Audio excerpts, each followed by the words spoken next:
Emmy Nietfeld is a journalist who covers reproductive technology. She also is the author of Acceptance, a memoir. Her writing frequently appears in The Atlantic, New York Magazine, and the New York Times. Last week, she published a genuinely fascinating story, and one that I think ought to be read by everybody, in Wired Magazine, titled, quote, "The Baby Died, Whose Fault Is It?" in which she examines some of the dark underbellies and not often discussed aspects of paid surrogacy, which is a booming business in the United States and elsewhere. And we are delighted to welcome her to the show.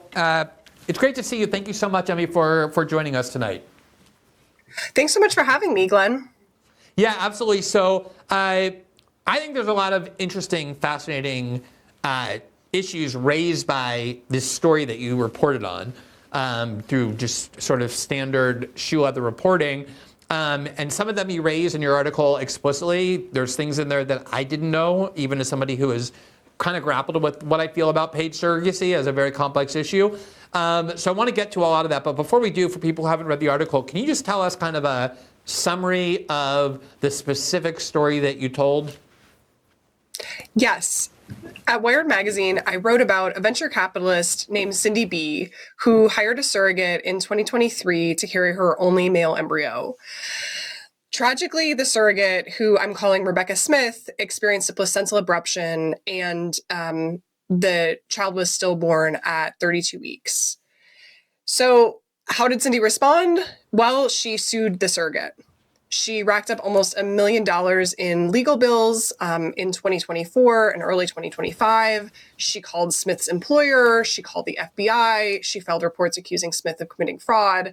And her ultimate hope, she told me, was to get Smith sent to jail, ideally for murder. What is her theory about why the surrogate is responsible? So there's a couple reasons, and I talk a lot about in the story kind of how she got to where she got. Often when I tell people about the situation, their first assumption is like drugs, right? Because that's really heavy cocaine use is like the one thing that seems tied to placental abruption. In this case, the surrogate had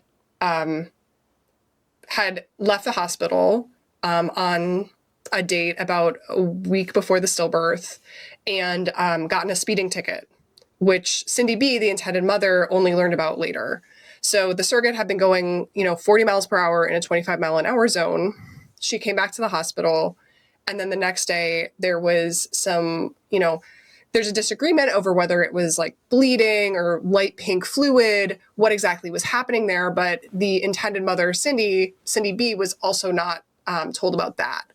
And so she basically claims that, at different points, she claims that this was like an intentional choice, that the surrogate wanted to have the baby early so that she would get paid in full without having to stay in the hospital longer.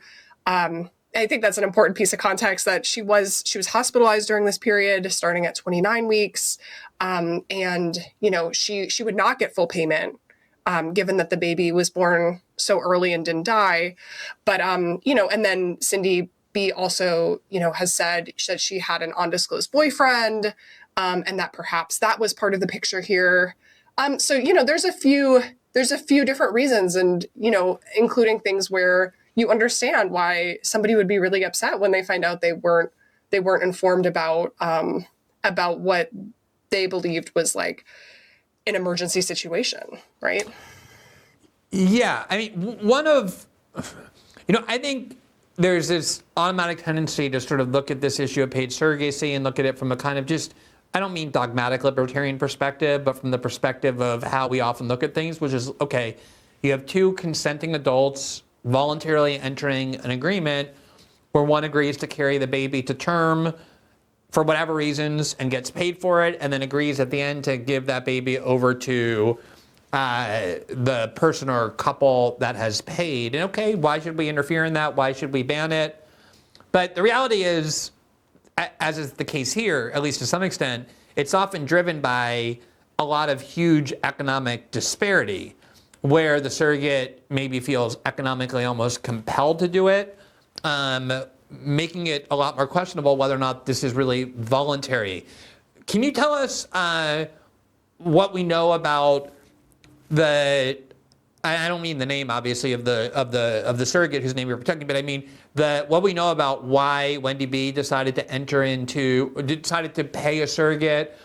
Just to give a little understanding for how these, because I'll just tell you, like, from experience, I think that a lot of people now, every time they hear surrogacy, think it's just gay couples that buy babies. That's the image they have in their head. This is obviously not a case. There are huge numbers of cases that do not involve same-sex couples or gay people. In fact, the majority of them. So just tell us a little bit about who Wendy B is and why she decided to take this route. So Cindy B is a venture capitalist who claims to have invested in more than a dozen unicorn companies. When she entered into the surrogacy agreement, she told me she had an 8-figure net worth.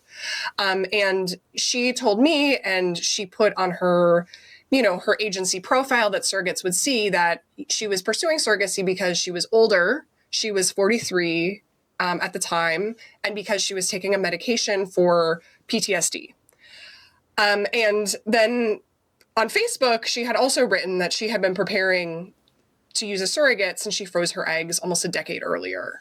And so, I think in a lot of cases of surrogacy, there's often complicated reasons why people are doing it, right? Some of which might be seen as medical reasons, right? Later in the story, it's revealed that she was taking lithium, which does have a higher risk of, it carries some risk of birth defects. And then, various reasons, right? And so that was why she, got into surrogacy. And I think that there's often this perception that the women who are working as surrogates are like poor women, right? And in America, most clinics will not allow someone who's on public assistance of any form to serve as a surrogate. And so her surrogate, Rebecca Smith, was, a middle class woman, right? Who was working as a bank manager, making enough money to support her and her son. But she hoped to use the money from surrogacy to help pay off her student loans and build an emergency fund. And didn't she also say in your story that one of her motives was that, so there was partly an economic motive, even though someone's middle class, like a bank manager, I mean, it doesn't mean that you don't need money. Like a lot of people who are working in those capacities may not be poor on public assistance, but they're kind of living paycheck to paycheck, or something remotely similar to it. But so there is this financial aspect, but as I understand it, part of the motive of the surrogate was that she had already given birth, was raising her son as a single mother, and wanted other people who were incapable of carrying a baby to be able to experience the joys of parenthood, and became a surrogate for that reason as well. Is that something you generally believe? Yeah, absolutely. I mean, I think that was a goal that she had stated, on her application and Facebook. And generally that is the case, right? I think people believe that women are entering into surrogacy arrangements, purely out of financial reasons, when there's a lot of evidence that that's not the case, right? Like the money is a driver, and there's also a strong wish to help a family who otherwise couldn't have a baby. And so I think that that's an important part of the conversation. Right, but I did want to just zero in before I get to a couple of the broader points you raised on just the facts of this case, which clearly there's an economic disparity here in the sense that and you use these terms that are kind of the terms of art that are used, which are really creepy and dehumanizing. The intended parent, which is it Wendy B or Cindy B? Cindy B. Cindy B. Yeah. Who was married to a man, right, at the time that this happened. So she not only pursued litigation that she says has cost her thus far $1 million, and is clearly intending to pursue more and more to kind of drive this surrogate into the ground. I mean, if she's a bank manager, and she's being sued by a very wealthy woman, I mean, it's very, very difficult to find lawyers or pay lawyers who can defend against that. But also, the thing that was so striking to me is that they're both under a gag order, and for that reason, the paid surrogate was kind of reluctant to be identified or to talk to you because felt like she had to obey the court order. But Wendy B felt free to just give you anything she wanted to talk openly because she doesn't seem to care about the cost of litigation. So it does seem pretty clear like there's a major economic disparity here, even if the surrogate mother is not like on food stamps. Absolutely. Yeah. And I think that's something that the story really made clear, right? Maybe the story is less about surrogacy and more about how if you have money and power, you can use the legal system in your favor. And that was something that became really striking to me, where I feel like a lot of the conversations around power imbalances and surrogacy happen in kind of like a theoretical level, because most of the time, if you ask surrogates, like, the situations work out well, and it can be like life-changing and beautiful for a surrogate. But then what happens when it goes wrong? And I think really diving into any story of the American legal system where one person doesn't have the money to lawyer up, it can be a really, really scary story for that person.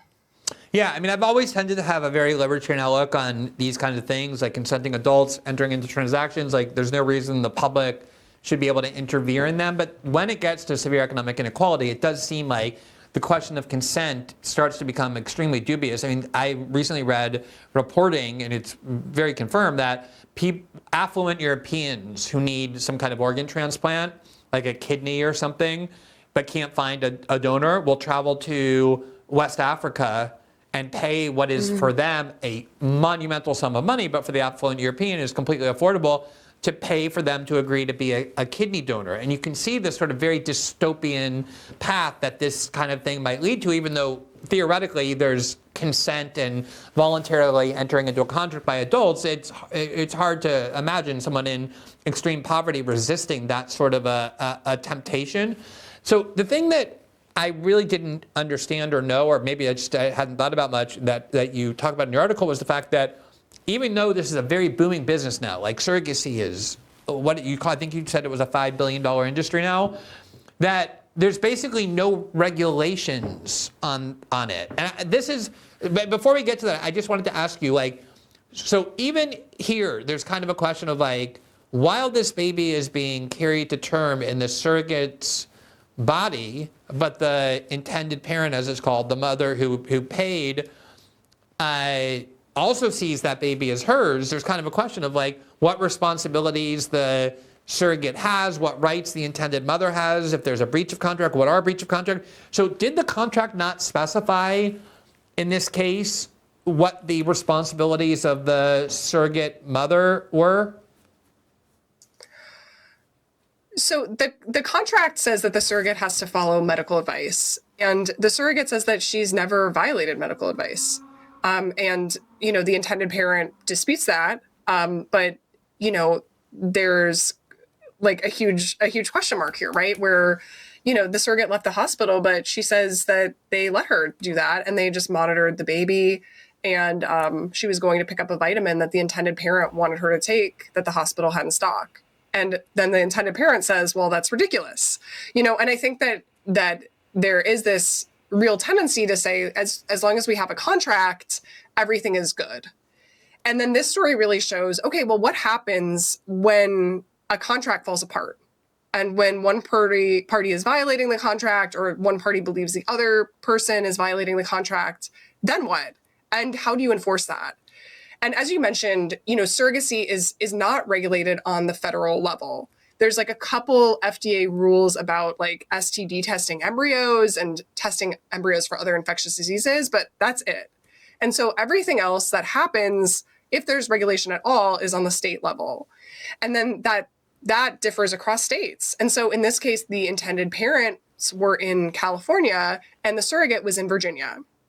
And so when it comes to things like who is the legal parent of the child, you get into this very, very interesting situation where, like in California, if you implant the embryo, if you transfer the embryo within California, a California court will give you a parentage order that you can then take to the state of Virginia and say, that's my baby, even if Virginia has different, different rules. And so basically, like, a lot of this is untested territory. And I think people just really are not aware of that and are not aware of, like, how are things going to break down if everything goes wrong?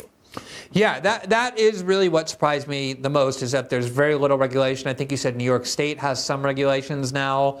But you also talked about how this is becoming increasingly popular in Silicon Valley, where obviously, again, there's this kind of economic disparity. And I can tell you that before I was a journalist, I'm ashamed to say, but it's nonetheless true, that I was a litigator.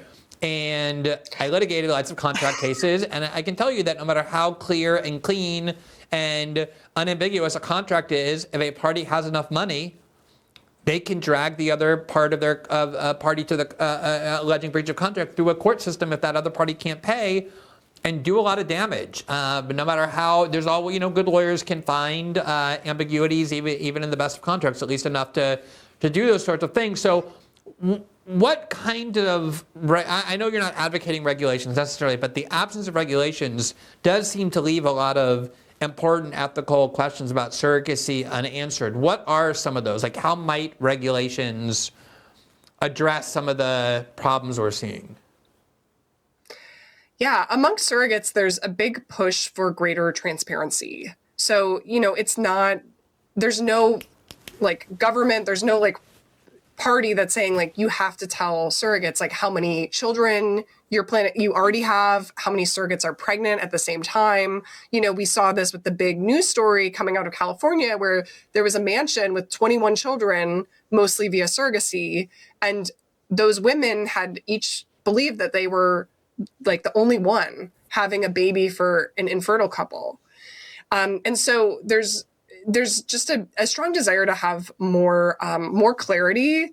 I think it's really surprising to people that although surrogates usually go through extensive vetting with reviewing the medical records and doing background checks, that standard does not apply for intended parents. I think it would really surprise people that I don't know of I don't know of any state that requires background checks. Maybe that exists, but New York State has the most recent regulation that is seen by many as a gold standard. And I don't believe that requires a background check on the part of the intended parents. And because, this is such an intimate process, and yet there is, people tend to meet for one video call and review a profile that they've written that, at least in the intended parents case, probably is not fact checked.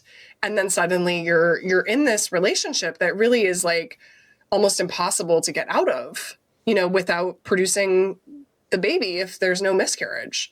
So those are the kind of things that I think people are really, really pushing for. And New York State has a surrogates bill of rights that says, that theoretically at least offers surrogates some amount of rights as far as termination and medical care and stuff like that. I think to try to address some of these issues that come up, and the way that contracts can be really, really very restrictive in terms of what people can do, right? Because you can sign a contract for just about anything.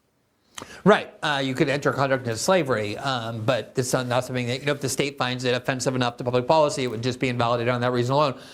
One of the things that I did not know, and, I'm not somebody who has ever entered the surrogacy process, so maybe, that's the reason, but I imagine there are a lot of people who don't know this, including, I bet you, some people who agree to be surrogates, is that the risk of complications or miscarriage or serious problems to the mother, the woman carrying the baby, is actually several times greater than just ordinary conception, where the biological mother carries the baby to term. And then there was also this aspect in this case where the paid parent, the woman paying, Wendy B., wanted to actually implant twins into the surrogate. But I guess there's research that says that twins in a surrogacy context make it even more dangerous. And there was kind of another option that seemed very creepy to me, of kind of having this delayed birth where you first have one child born and then 2 months later you have the other. These things are starting to get very, very sticky, it seems to me, in terms of just what humanity is and what kinds of things we really want to ratify. Can you talk about some of those health risks and also this twin option? Yeah. So there was a 2024 survey, pretty recent, of almost 1 million pregnancies. And it found that if you conceived without using any IVF, that your risk of serious health issues as a parent was like 2.3%, right? And then IVF makes it more risky. And then surrogacy was like almost 8% risk of something like preeclampsia, postpartum hemorrhage, these conditions that can be really serious and can potentially be deadly. And so it is a newer number. People have known for a while that IVF carries additional risks for like both the mother and the child. But that, like, talking to surrogates for the story, it's like, okay, nobody was telling me that their doctor told them about this, right? Mm-hmm. That it's basically presented as like, this is about as risky as, a pregnancy that's like your own pregnancy with unassisted conception. And so I think that's really important information for people to know, right? Even if you're approaching it from a totally libertarian point of view, if you want someone to be providing informed consent, like that's how, and this additional risk is thought to be coming from the fact that the eggs are not related to you. And so you see some similar increases with like women using donor eggs. And, the people I've talked to who have used donor eggs, like also have not been, in many cases, like told about this recent research that's coming out. And in the story, like Cindy B and her husband initially wanted to do twins. And this is like very common in surrogacy where, basically if you are doing one surrogacy journey in California, the price is often around $200,000. And in this case, like $45,000 was going to the surrogate. But if she had carried twins, she would receive an extra $5,000 of compensation. So, she'd be receiving That's it for a whole nother baby? Yeah, for a whole nother baby. That's standard. The $5,000 number per additional fetus is standard, like basically across the industry from all the contracts that I've seen. And so like if it ends up being triplets, then it's like you get $55,000, right? And this is like kind of a principal agent problem because the fractional amount more you're paying is like a tiny fraction. But then you get two kids, right, for the price of one when everything goes well. And so it's super attractive to people, right? And a lot of people who are older are just like, well, I want to complete my family, right? Like, I don't want to be, 80 when my kids are going to college or 70. So like, let me have them both at once or like however many at the same time. And this is something where like the fertility clinics in recent years really have like made a culture shift where it used to be extremely common in IVF, like not just with surrogacy, but any IVF for doctors to put in two embryos, kind of, thinking that would boost the rate of having one baby. And if you get twins, for some people that's a nice bonus. And then for other people, it's like, it is a lot of additional risk for the fetuses and then the future children. And so that process has really like become less prevalent. And so in this case, like, Cindy's and her husband's doctor said, strongly discouraged her, refused to do it. And so instead they did what's becoming increasingly popular in surrogacy, which is called twaddlings. And that is when you have two, or potentially more children a few weeks or months apart by surrogates who are pregnant simultaneously. Right. And this practice is like I feel like it's pretty popular, especially in Silicon Valley. One of the other people who is featured in the story, another venture capitalist, is like featured in a YouTube video talking about how he has like multiple friends doing this. And I think it's because it has a nice portmanteau, right? Who doesn't want twaddlings? Right. Especially Silicon Valley loves that kind of innovation, like on the edge of modern technological pioneering and the like. I can see why it is appealing to that Silicon Valley culture. Now, I knew we all have two ages, our actual age and then our body's internal biological age. Obviously, I'm living proof of this. But what I didn't know is I've likely lowered my own biological age without even knowing. Here's the thing, because Americans eat so many processed foods and not enough fruit and vegetables, many, perhaps most, are 10 years older on the inside than their actual age. They're ticking time bombs. A major university study suggests how to slow aging and diffuse that biological time bomb. Participants slowed their aging by drinking fields of greens. That's it. They didn't change their eating or drinking or exercise, just field of greens. And as someone who takes it, you just know that you're getting at least a huge amount of the fruit and vegetables that you need every day in the organic drink that you're consuming. Each fruit and vegetable in Field of Greens was doctor selected for specific health benefits like cell health, heart, lung, kidney, metabolism, even healthy weight. I feel great knowing Field of Greens can slow how quickly I'm aging, and I encourage you to join me. Swap your untested fruit, vegetable, or green drink for Field of Green while there's time. Check out the university study and get 20% off when you use promo code Glenn at fieldofgreens.com. That's fieldofgreens.com, promo code Glenn. Thanks for watching this clip from System Update, our live show that airs every Monday through Friday at 7 p.m. Eastern exclusively on Rumble. You can catch the full nightly shows live or view the backlog of episodes for free on our Rumble page. You can also find full episodes the morning after they air across all major podcasting platforms, including Spotify and Apple. All the information you need is linked below. We hope to see you there.